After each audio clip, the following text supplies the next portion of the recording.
पार्श्व कथा। पार्श्व कथा के पुण्यार्चक हैं सोगानी परिवार जयपुर, गुरु भक्त परिवार, श्री प्रताप माल जी नंद किशोर जी, पत्नी श्रीमती लता देवी, पुत्र श्री अनुज कुमार, पत्नी श्रीमती श्रुति देवी, पौत्र आकाश, अंश, विनायका, सूरत, सीकर, राजस्थान। श्री एसी जैन, श्रीमती प्रमिला जी जैन, अल्पना, संदीप, पलक एवं नमन, डॉक्टर वरुण, प्रियंका, सम्यक एवं स्वस्ति, डॉक्टर नीलम, डॉक्टर विजय, ईरा एवं विवान, डॉक्टर नितिन जैन, डॉक्टर अल्पना जैन, पुत्र श्रुत जैन, पुत्री अमेया जैन,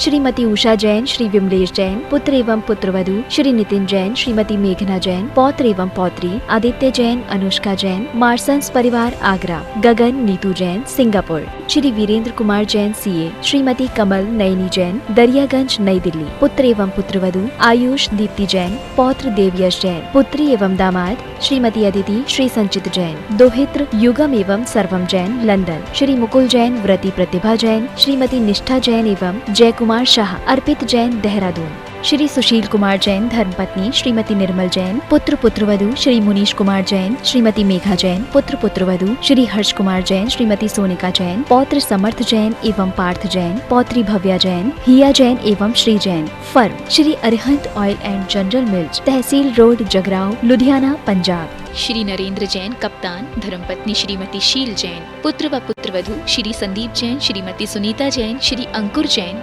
श्रीमती शिवानी जैन, पौत्र व पौत्री श्रेयांश जैन, समृद्धि जैन, संभव जैन, पुत्री एवं दामाद श्रीमती रचना जैन, श्री संजय जैन, दोहित्र श्री सक्षम जैन, पत्नी श्रीमती शिल्पी जैन, दोहित्र उत्कृष्ट जैन, शालीमार बाग, दिल्ली 88।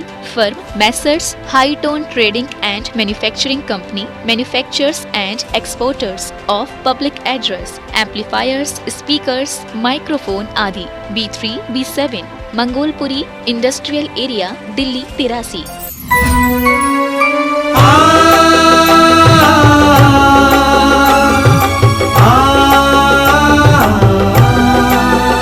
श्री पार्श्वनाथ की कथा लौकिक सुनेंगे हम सब प्राणी, और हम योग प्रणेता के श्री मुख से खिरेगी वाणी, और हम योग प्रणेता के श्री मुख से खिरेगी वाणी।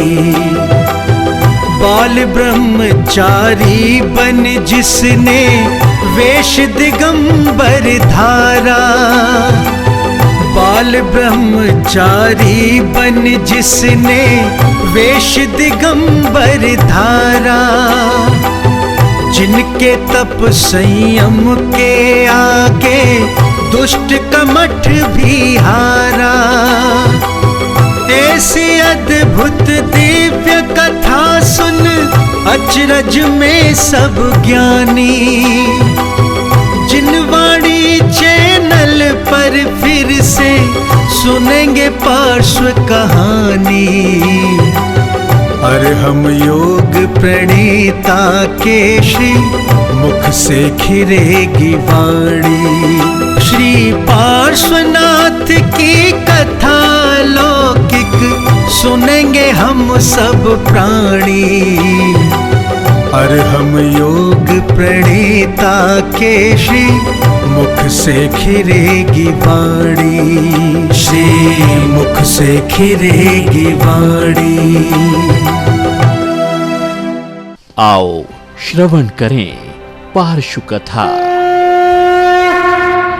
आगे देखते हैं। मंगल भवन अमंगल हारी, पार्श्वनाथ जगत हितकारी, सुख संपत सब ही घर आवे, पार्श्व कथा गावे। ये विधि वज्र नाभि नर राय, करें भोग चक्री पद पाय, धर्म ध्यान आचरे, निर्मल निधि पंथ पग धरे, पूजा करें जिनालय जाय, पूज सदा सो गुरु के पाय, सामायिक साधे अगनास करे, परब प्रोषद उपवास, चार प्रकार दान नित देय, अवगुण त्याग गुण गहलेय। सप्तशील पाले बड़ भाग, मन वच काय धर्म सोराग। सिंहासन पर बैठ नरेश, करे पुनीत धर्म उपदेश। सुजन सभा जन किंकर लोग, देश सुहित शिक्षा सब जोग। बीज राख फल भोगवे, ज्यों किसान जग माहि। त्यों नक चक्री नृप सुख करें, धर्म विसारे नाहि। ओम अरहम नमः, ओम अरहम नमः, ओम अरहम नमः, ओम नमः, ओम। वह चक्रवर्ती धर्म ध्यान से दिन रात गुजारता है, कभी भी नीति मार्ग का उल्लंघन नहीं करता। जिनालय में जाकर के पूजा करता है, अपने हाथ से मुनि महाराजों को आहार देता है। सुन रहे हो, कितने ही बड़े हो जाना, लेकिन दान अपने हाथ से करना। कभी किसी भिखारी को किसी दूसरे से दिलवा देना, लेकिन मुनि महाराज को दान हमेशा अपने हाथ से देना, कभी नौकरों से मत दिलवाना। मंदिर के काम हमेशा अपने हाथ से करना, और मंदिर में पूजा भी अपने हाथ से करना, विधान भी अपने हाथ से करना, खुद उपस्थित होकर के करना। ये काम वो हैं जो खुद अपने हाथ से किए जाते हैं, तभी अपने को फल देते हैं। और इस तरह से वह धर्म ध्यान करता हुआ अपना जीवन निकालता है। राज सिंहासन पर भी बैठता है तो धर्म की चर्चा करता है, और अनेक प्रजाओं के लिए जो सामने अनेक बड़े बड़े राजा होते हैं, मंत्री होते हैं, उन सबको भी धर्म की शिक्षा देता है। जो जैसा होता है वो वैसा ही पाठ सिखाता है। जब व्यक्ति धर्म का खुद आचरण करता है तो धर्म दूसरों को भी सिखाता है, और अपने आप उसके माध्यम से दूसरे लोग धर्म सीखने लग जाते हैं। एक बहुत बड़ी बात, बीज राख फल भोगवे, ज्यों किसान जगमाई। एक किसान होता है, बीज अपने पास में रखे रहता है। जब महीना आता है बरसात का, तो वह बीज उस समय पर वपन करता है। उससे पहले वह उन बीजों को रखे रहता है। फसल आती है, और फसल आने के बाद में फसल भी खा लेता है, बेच भी लेता है, लेकिन उसके बावजूद भी कुछ बीज फिर भी बचा के रख लेता है। ये किसान की चतुरता होती है। इसी किसान की तरह हर एक आदमी को बनिया वृत्ति रखनी चाहिए। बनिया वृत्ति जानते हो? बनिया आदमी बहुत होशियार होता है। आज के जैन जितने भी हैं सब बनिया ही हैं, क्षत्रिय तो कोई दिखते ही नहीं है। इन्हीं बनियों को ही वैश्य कहा जाता है। वैश्य व्यापार चलता है, संगठन होते हैं। दुनिया में जो भी लोग व्यापार कर रहे हैं सभी क्या कहलाते हैं? वैश्य कहलाते हैं। ये बनिया वृत्ति में सबसे बड़ी बात इनको सिखाई जाती है, बेटा पूरा का पूरा खर्चा कभी नहीं कर देना, थोड़ा बचा के रखना, बैंक बैलेंस देखते रहना। बैलेंस भी बढ़ता चला जाए, खर्चा भी होता चला जाए, और इस तरीके की अगर टेंडेंसी बन जाए तो समझना कि तुम सफल हो रहे हो। और यही चीज सिखाई जाती है बचपन से। किसान भी जानता है कि पहले अगर हमने कोई फसल उगाई है तो उस फसल को पूरा का पूरा वो बेच नहीं देता, पूरा का पूरा खा नहीं लेता। अच्छे अच्छे जो बीज होते हैं जो अगली फसल के लिए काम आएंगे उन्हें अपने पास में रख लेता है एक समझदार किसान। पुण्य पाप पर भारी पड़ना चाहिए, और पुण्य अगर पाप पर भारी पड़ेगा तभी आप नया पुण्य करने का भाव करोगे। और यहां पर अगर आपके लिए पुनः पुनः रोज रोज आने का भाव हो रहा है तो समझना कि आपका पुण्य पाप पर भारी पड़ रहा है, आप पाप को जीत रहे हो। इसीलिए ये जलवा दिखाई दे रहा है। इसीलिए पारस कथा में पहली बार लोगों के अंदर ये हुजूम उमड़ा है कि देखे तो मैंने बहुत बार कथाएं सुनी है, ये पारस कथा में होता क्या है और कौन सा कथाकार आ गया। अब लोग कहने लगे महाराज तुम्हें कोई कथाकार ना कहने लगे। लोग कह देना भैया क्या फर्क पड़ रहा है। अगर हमें यह भी कहा जाए कि ये महाराज पारसनाथ भगवान की कथा करने वाले कथाकार हैं तो मुझे क्या इसमें कोई नीचा हो जाएगा क्या मुझे उसमें क्या आपत्ति। अरे भाई पारसनाथ भगवान का दास भी बनकर के मैं अपनी जिंदगी निकाल सकता हूं। मैं तो पारसनाथ भगवान का कथा कहने वाला तो बहुत बड़ा आदमी, इसमें बुराई की क्या बात। लोग अगर भगवान के नाम से मुझे कहीं भी जोड़ते हैं, उनके चरणों की धूली से भी जोड़ते हैं, तो मुझे मंजूर है और मैं उसको सहर्ष स्वीकार करूंगा, क्योंकि मुझे भगवान के नाम से अगर जोड़ा जाएगा तो मुझे कहीं कोई दिक्कत नहीं। क्या दिक्कत? आपके मन में भाव आना चाहिए कि आज अगर हमारे जीवन में ये पारसनाथ भगवान की कथा सुनाई जा रही है, हमें ये ध्वनि हमारे कान में पड़ रही है, बार बार हमें उनके पूर्व जीवन का स्मरण कराया जा रहा है। बड़े बड़े आचार्यों ने जो बड़े बड़े पुराण लिख रखे थे, जिन्हें हम कभी पढ़ने की हिम्मत नहीं करते थे, जिन संस्कृतों को और हिंदियों को हम कभी समझ नहीं पाते, जिनको देखकर के ही हम डर जाते हैं, आज हम बड़े मनोभाव के साथ में उन सब बातों को सुन रहे हैं। स्वर्ग की भी कहानी सुन रहे हैं, आगे नरक की भी कहानी आने वाली, वो भी सुनेंगे। पुण्य के भी फल देख रहे हैं, आगे पाप के भी फल आपको दिखाई देंगे। पहले हम ये देखें कि ये जो चक्रवर्ती है ये क्या करने जा रहे हैं। ये हीरो बने हुए हैं अभी हमारे सामने। यह चक्रवर्ती के पास में इतनी बड़ी संपदा होने के बाद इनके मन में क्या आ रहा है, क्या इनको संयोग मिल रहा है, और वो संयोग वही मिलता है जो आप लोगों को मिल रहा है। कितनी पुण्य संपदा होने के बाद में अगर हमें मुनि महाराज का संयोग नहीं मिलता, अगर हमें सच्चे धर्म का उपदेश देने वाले धर्मात्मा का संयोग नहीं मिलता, तो हमारा पुण्य किसी काम का नहीं होता। तुमको वो सब संयोग मिल रहा है, लेकिन चक्रवर्ती को देखो, वो संयोग जब मिलता है तो क्या करता है। ये बहुत अच्छा, ये वैराग्य भावना है। ये कौन सी भावना? 12 भावना अलग होती है और वैराग्य भावना अलग होती है, ध्यान रखना। यहीं से वो वैराग्य भावना इसी पुराण से निकाल करके आपकी जिनवाणी में निबद्ध की गई है। ये वही भूधरदास जी की वैराग्य भावना, जिसे बहुत से लोग पढ़ते हैं, वैराग्य आता नहीं है, भावना करके रह जाते हैं। समझ आ रहा है? इस भावना को हम देखें। वैराग्य किससे लेना? 3 ही चीजें होती जिनसे वैराग्य प्राप्त किया जाता है: संसार, शरीर और भोग। कितनी चीजें? संसार से वैराग्य का मतलब एक अटैचमेंट हटाना, राग कम करना, शरीर से अपना राग हटाना, और एक भोगों से अपना राग हटाना। इन 3 चीजों से हमें राग हटाना होता है, तब हम अपनी आत्मा के निकट आ पाते हैं। एक प्रोसेस है, पूरी साइंस है ये। जब तक आप इस तरीके से राग से, अटैचमेंट से नहीं हटेंगे, तब तक आप अपने सेल्फ के निकट नहीं आ पाएंगे, अपने आत्मा के निकट नहीं आ पाएंगे, अपने आप में नहीं आ पाएंगे। बड़े बड़े चक्रवर्ती भी धर्म ध्यान तो करते रहते हैं, धर्म पुरुषार्थ करते रहते हैं, लेकिन मोक्ष पुरुषार्थ अलग ढंग से किया जाता है। पुरुषार्थ कितने होते हैं? 4।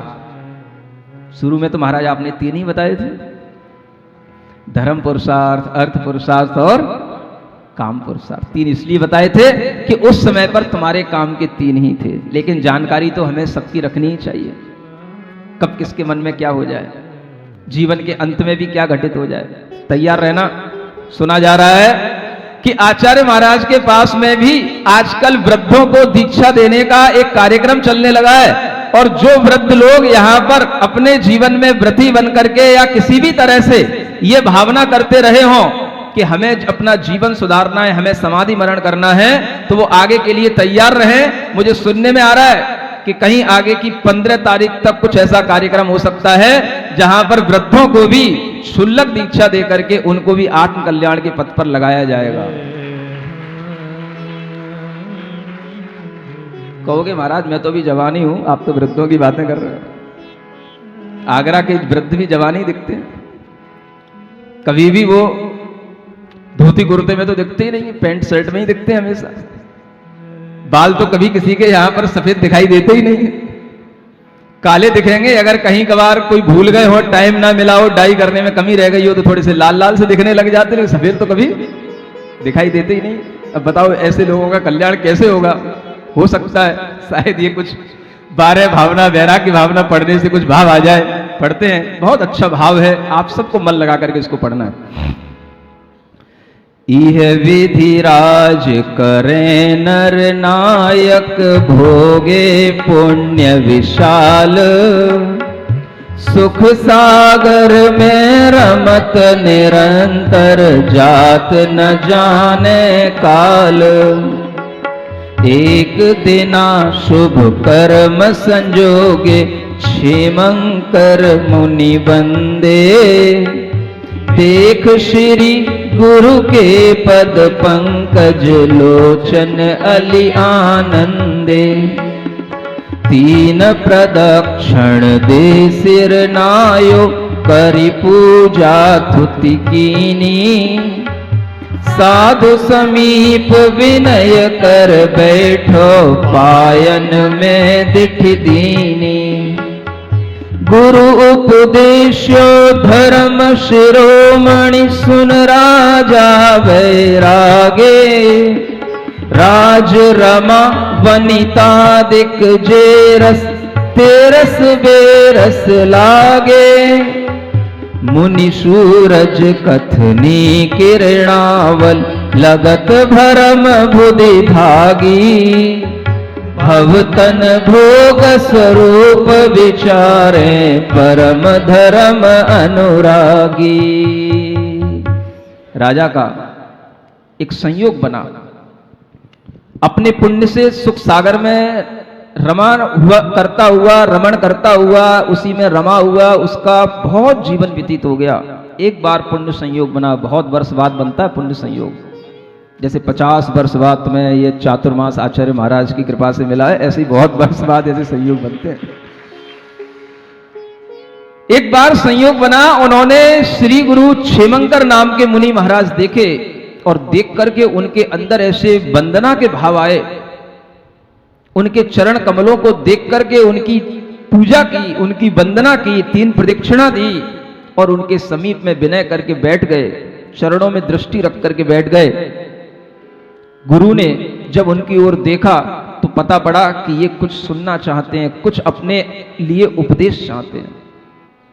और वह उपदेश सुनते सुनते उन राजा को ऐसा वैराग्य का भाव आने लग गया कि मुनि महाराज ने उन्हें और कुछ नहीं सुनाया। ये 3 चीजों की ही वास्तविकता बताई, संसार की वास्तविकता, भोगों की वास्तविकता और शरीर की वास्तविकता। रियलिटी से सिर्फ परिचय कराया और कुछ नहीं कराया। अगर हम इन 3 चीजों की रियलिटी समझ लें, इससे अपना थोड़ा सा जो मोह भंग कर लें, तो हमें अपनी वास्तविक स्थिति को पता पड़ने में देर नहीं लगेगी। और यही रियलिटी जो सामने आ रही है, चक्रवर्ती के सामने आई। राज रमा वनिता दिक जे रस, तेरस बेरस लागे। एक राजाओं का सुख, रमा माने अपने भोग संपदाओं का सुख, लक्ष्मी का सुख, और वनिता माने अपनी स्त्री आदि का सुख। ये सब सुख उन्हें बेरस से लगने लगे, क्योंकि उन्हें मुनि महाराज के वचनों से भव तन भोग स्वरूप का वह विचार करने लगे। 3 चीजें, भव माने संसार, तन माने शरीर, और भोग माने ये 5 इंद्रियों की संपदाएं। इन 3 चीजों का अगर हम स्वरूप का विचार करने लगे, माने इनकी अगर हम भीतर तह में घुस जाएं, इनकी रियलिटी समझने लग जाएं कि आखिर ये चीजें हमें कैसे सुख देती हैं, अगर हम इस साइंस को समझने लग जाएं, तो हमारे अंदर भी ये वैराग्य के भाव आ सकते हैं। क्या होने लग जाता है, संसार की रियलिटी पहले समझते हैं, भव की वास्तविकता क्या है। इस संसार महावन भीतर भ्रमते और न आवे, जामन मरण जरा जब दावे, जीव महादुख पावे। कबही जाय नरक थिति भुंज, छेदन भेदन भारी। कबहु पशु पर जाय धर, तहाँ बद बंधन भयकारी। सुरगति में पर संपत्ति देखे, राग उदय दुख होई। मानुष जन्म अनेक विपत्ति में, सर्व सुखी नहीं कोई। इष्ट वियोगी बिलखें, कोई अशुभ संयोगी। कोई दीन दरिद्री बिगुछे, कोई तन का रोगी। किसी घर कलहारी नारी, कै बैरी सम भाई। किसी के दुख बाहर दिखे, किसी उर्दु चिताई। कोई पुत्र बिना नित झूरे, होय मरे तब रोवे। घोटी संतति सो दुख उपजे, क्यों प्राणी सुख सोवे। पुण्य उदय जिनके तिनके भी नाहि सदा सुख साता, यूं जगवास जथारथ देखत सब दीखें, जो संसार विषय सुख हो तो तीर्थंकर क्यों त्यागे, काहे को शिव साधन करते संयम सो अनुरागे।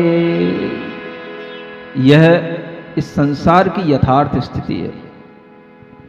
नरक, स्वर्ग, ये सब चीजें अपनी अपनी जगह एग्जिस्ट करती हैं, और स्वर्गों में भी जाने के बाद में बहुत सुख मिलता हो ऐसा नहीं है, क्योंकि वहां पर भी सुख हमारे राग के कारण से मिलता है। जब वो राग छूटता है तो वहां पर भी दुख होता है। नरकों के दुख तो आपको आगे देखने को मिलेंगे ही। आपने अगर नहीं देखे होंगे तो आपको दिखाने की कोशिश करूंगा, विश्वास दिलाने की कोशिश करूंगा।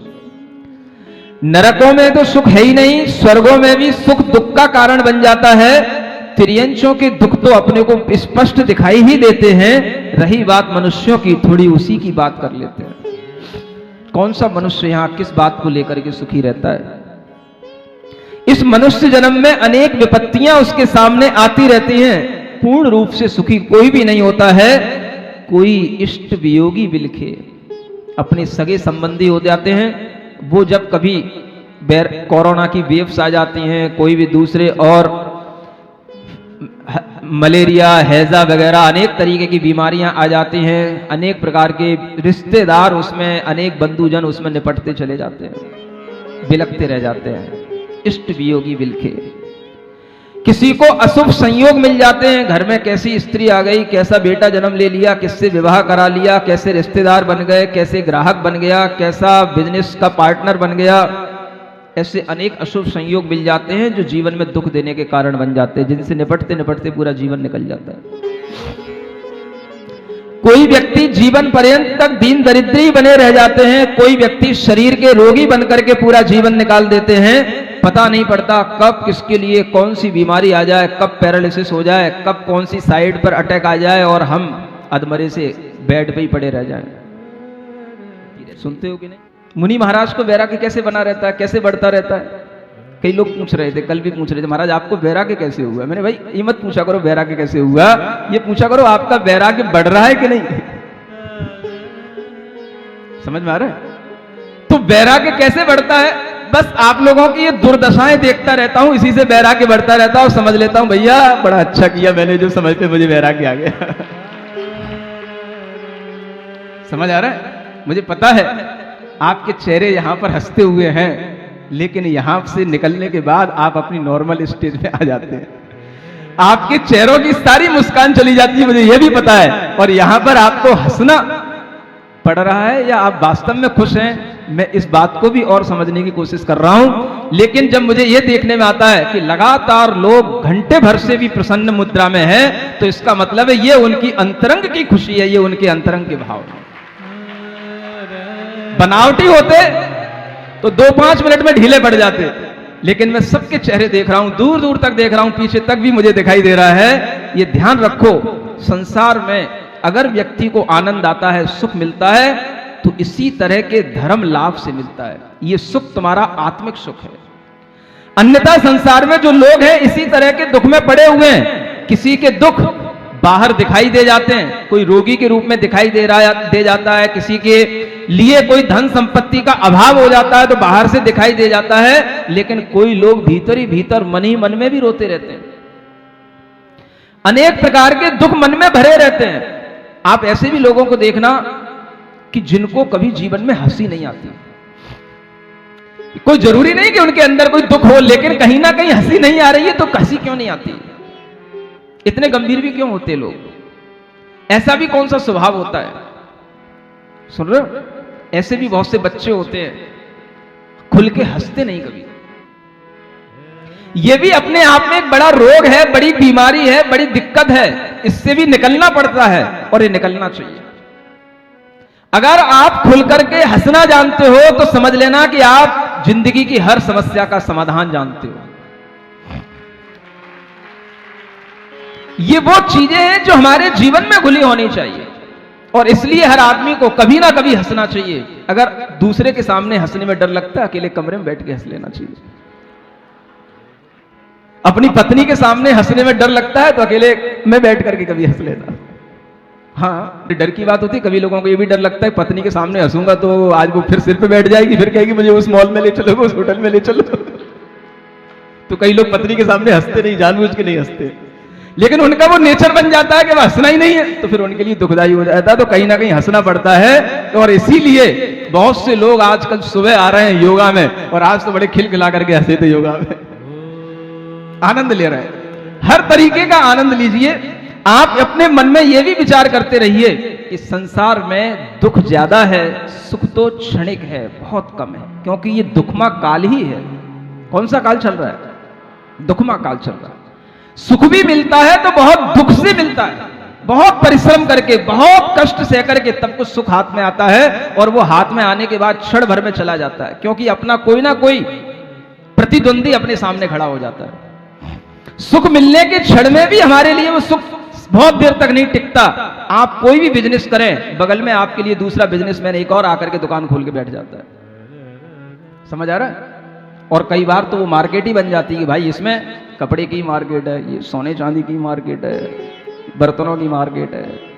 समझ आ रहा है? अब वहां पर क्या होता है? आपस में प्रतिस्पर्धा के अलावा और क्या होता है?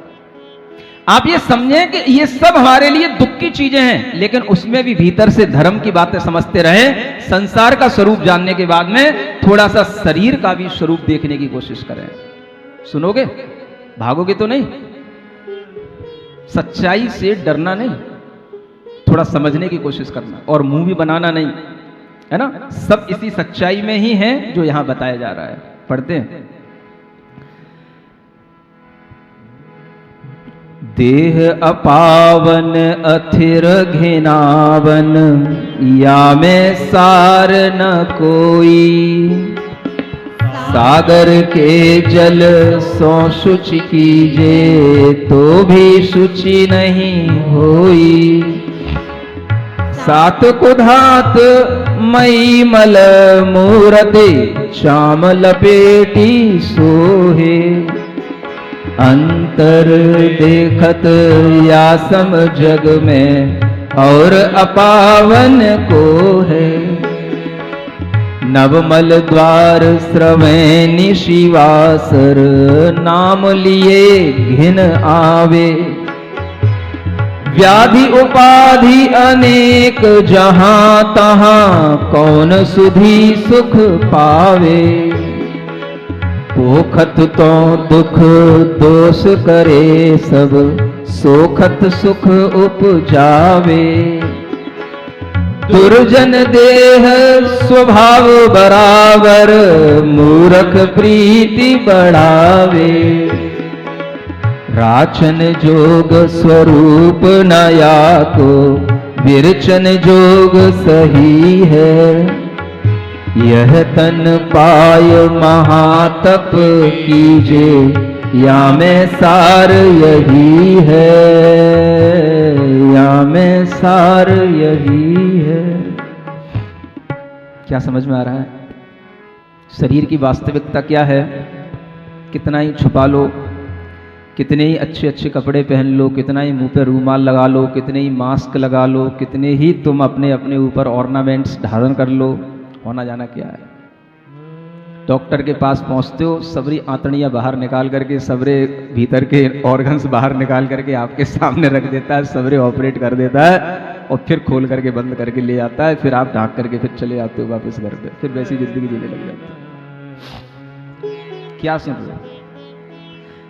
7 कुधातियों से भरा हुआ यह शरीर है, जिसमें हड्डी, रक्त, चाम माने चर्म, स्किन जिसको बोलते हैं, अनेक तरह के मल और मूत्र, वीर, अनेक तरीके की गंदगी जो हो सकती है इस दुनिया में, अगर देखा जाए तो किसी और के माध्यम से नहीं होती। प्रकृति में ऐसी कोई चीज नहीं है जो सबसे ज्यादा प्रदूषण फैलाए, सबसे ज्यादा गंदगी करे। अगर है तो इस मनुष्य का शरीर है। समझ आ रहा है? और केवल मनुष्य का ही कहूंगा, पशु का नहीं कहूंगा। पशु का शरीर तो फिर भी किसी के जीवन में काम आता है, और जीवन अंत होने के बावजूद भी वह कुछ ना कुछ काम आता रहता है, लेकिन मनुष्य का शरीर किसी काम नहीं आता। कई बार ऐसा भी सुनने में आता है, पशु जीता है तो लाख का और मर जाए तो 1.25 लाख का, लेकिन मनुष्य जीता है तो भी खाक का और मर जाए तो भी राख का, इसके अलावा कुछ नहीं होता है। मनुष्य के जीवन की यह दशा अगर आप देखें कि इस शरीर के अंदर क्या है, इस शरीर की वास्तविकता से अपना परिचय करें, तो आपको पता पड़ेगा कि एक ऊपर लिपटी हुई ये चर्म है, ये हल्की सी खाल है, अगर इसको थोड़ा सा हटा दिया जाए और उसके बाद में देखा जाए तो आपको किसी को देखने की भी इच्छा नहीं होगी। क्या सुन रहे हो? कितना ही सुंदर हो कोई, कब तक सुंदर है?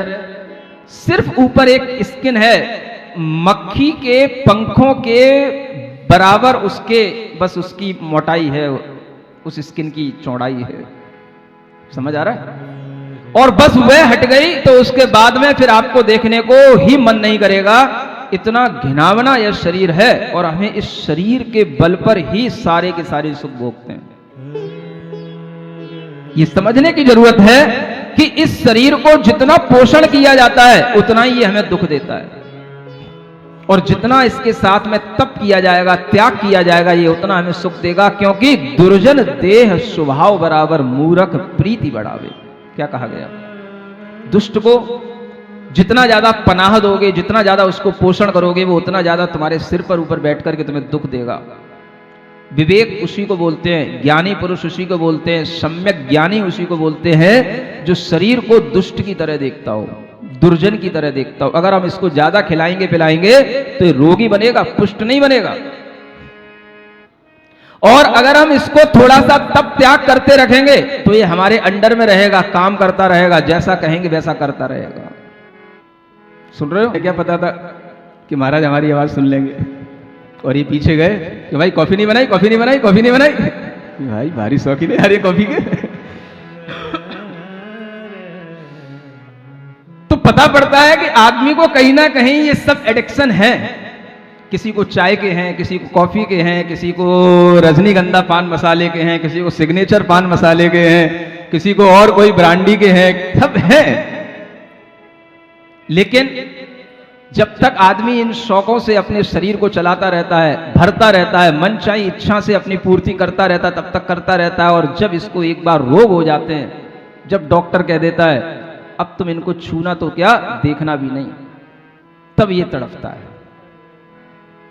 अगर व्यक्ति पहले से ही अपने आप को संभाल ले और ये समझ ले कि जो चीजें हम खा रहे हैं, सेवन कर रहे हैं, उनसे हमको नुकसान पहुंचता है, क्योंकि इन सब चीजों में निकोटीन होता है, इन सब चीजों में हमारे अंदर वह एडिक्शन पैदा करने वाले ऐसे एलिमेंट्स होते हैं जिसके माध्यम से हमारे शरीर में वो टॉक्सिक मैटर जमा होता चला जाता है, और वही जाकर के एक रोग के रूप में हमारे सामने उभर करके आ जाता है। व्यक्ति को अपना शुद्ध जीवन जीने के लिए कम से कम इतना सीख लेना चाहिए कि इस शरीर का पोषण हम गलत तरीकों से ना करें, अच्छे भोजन से करें, अच्छे पान से करें, लेकिन हम गलत भोजन पान से वो अपने शरीर का पोषण ना करें। आखिर इस शरीर को कुछ देना ही तो है चलाने के लिए, हम अच्छी चीजें क्यों नहीं देते? ये सीखना है। बड़ी बड़ी सेक्टरों के और बड़ी बड़ी कॉलोनियों के लोग आए हैं, सुन रहे हो? अभी सुना जा रहा था एक पुरानी कॉलोनी, एक नई कॉलोनी। भाई नई कॉलोनी कौन सी है? हाँ भाई, जयपुर हाउस नई कॉलोनी। मतलब नए ढंग के लोग रहते वहां पर, कुछ नए ढंग से जीते होंगे। कोई बड़ी पॉश कॉलोनी है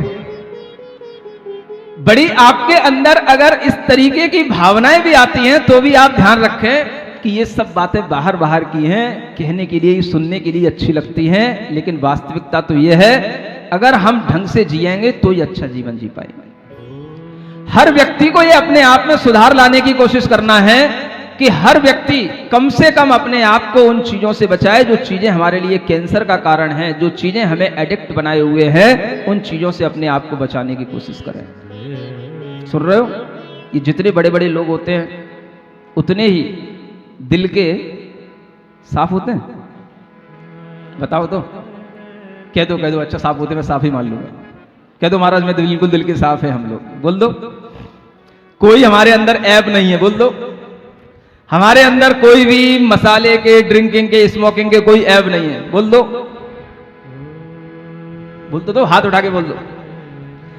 महाराज आज से हम शुद्ध हो गए, आज से आप हमारे ऊपर विश्वास करना शुरू कर दो कि हम जितने ऊपर से उजले दिखाई दे रहे हैं उतने ही भीतर से भी उजले हैं। पक्का? चलो ठीक है, अपने ही सम्मान में एक बार ताली बजा लो। अब मैं तो बजाऊंगा नहीं। आपके मन में ये भाव आ जाना चाहिए कि ये शरीर दुख का कारण है, इसलिए हम इससे थोड़ा सा त्याग करें, तब करें तो इसी से इस शरीर का कोई सार मिलेगा, क्योंकि आत्मा के साथ में वही पुण्य जाएगा जो आप इस शरीर को थोड़ा सा संयम के साथ चला करके उत्पन्न करेंगे, और कुछ नहीं जाएगा। ये शरीर की वास्तविकता जो आपने पढ़ी, और एक भोगों की वास्तविकता है, इसे भी पढ़ते हैं। भोग बुरे भव रोग बढ़ावे, बैरी हैं जग जी के, बेरस होए विपाक समय, अति सेवत लागे नीके। नीके तो जानते हो ना, नीके तो ये आप ही की भाषा है, आगरा की भाषा है? बड़े नीके लग रहे हो, यहाँ बैठे बैठे सभा में बड़े नीके लग रहे हो, आज बड़े अच्छे कपड़े पहन के आए, बड़े नीके लग रहे हो। नीके माने अच्छे लगना, सुहावने लगना। ये भोग जिस समय पर भोगे जाते हैं उस समय तो अच्छे लगते हैं, लेकिन जब इनका फल मिलता है तब बिल्कुल बेरस हो जाते हैं, और सेवन करते समय ये अच्छे लगते हैं, बाद में तो ये बिल्कुल तड़फ और बड़े तरीके के दुख उत्पन्न पैदा करते हैं। वज्र अग्नि विषों विषधर सो, ये अधिके दुखदाई, धर्म रतन के चोर चपल, ये दुर्गति पंथ सहाई।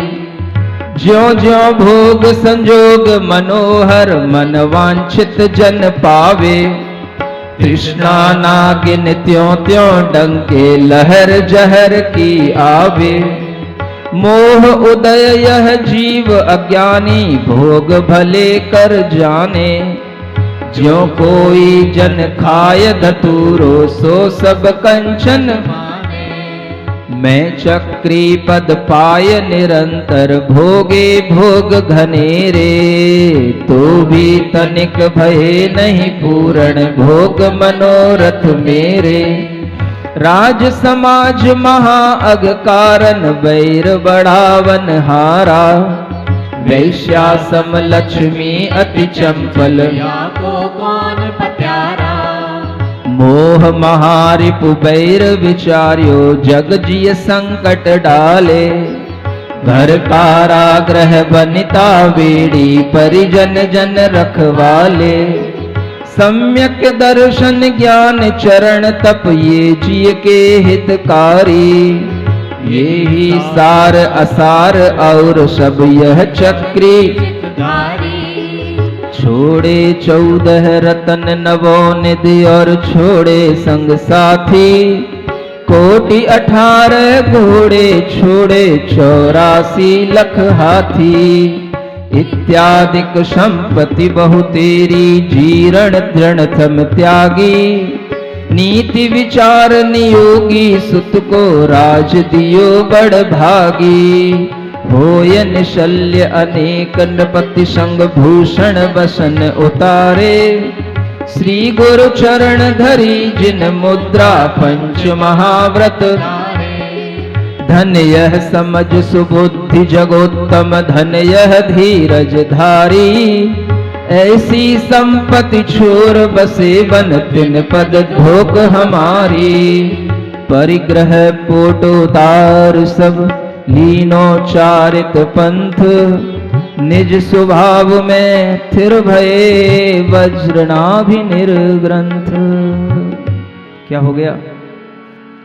भोगों की भी कहानी उन्होंने समझ ली, और जब उन्होंने संसार शरीर भोगों की वास्तविकता समझ ली तो उन्हें लगा कि ये केवल मोह के कारण से यह जीव अज्ञानी बना रहता है। और ऐसा लगता है कि जैसे जब किसी जीव को धतूरा खिला दिया जाए तो उसे सब कुछ कंचन सा दिखाई देता है, सोने का दिखाई देता है। ये जो हमारे अनेक प्रकार के घर के लोग हैं, ये अब उसको कैसा दिखने लगे? ये सब हमें बंधन में बांधने वाले, ये सब हमें इस जेल में डाले रखने वाले कारागृह के समान ये मुझे घर दिखाई दे रहा है। और घर के लोग उसे कैसे देखने लगे? जेल में पड़े रहो तो जेल की रखवाली करने वाले घरवाली और घरवाले हैं, ऐसा दिखने लगा। क्या सुन करके? संसार, शरीर और भोगों की वास्तविकता को सुन करके। और फिर उस चक्रवर्ती के मन में आया कि अगर अपनी आत्मा का हित करने वाली कोई चीज है तो वह है सम्यक दर्शन, सम्यक ज्ञान और सम्यक चारित्र का पालन, और वह दिगंबर मुद्रा में ही हो सकता है। इसलिए उसने सारा राजपाट त्याग करके, अपना राजपाट अपने पुत्र आदि को सौंप करके और एक निर्ग्रंथ मुनि के पास जाकर के अपनी सारी संपत्ति छोड़ करके वह दिगंबर मुनि महाराज बन गए। और वह वज्रनाभि दिगंबर मुनि बनकर के अपनी आत्म ध्यान में, अपनी आत्म साधना में लीन हो गए। सुन रहे हो? आप उनको यहीं पर छोड़ देते हैं, एक दिन उन्हें तपस्या करने देते हैं, और वह आत्म साधना में लीन रहते हुए वह वज्रनाभि चक्रवर्ती आगे क्या करते हैं, क्या उनके साथ गुजरता है, ये आगे की कथा अपन कल सुनेंगे, कल पढ़ेंगे। आज के लिए इतना ही पर्याप्त है। गुरु पार्श्वनाथ भगवान की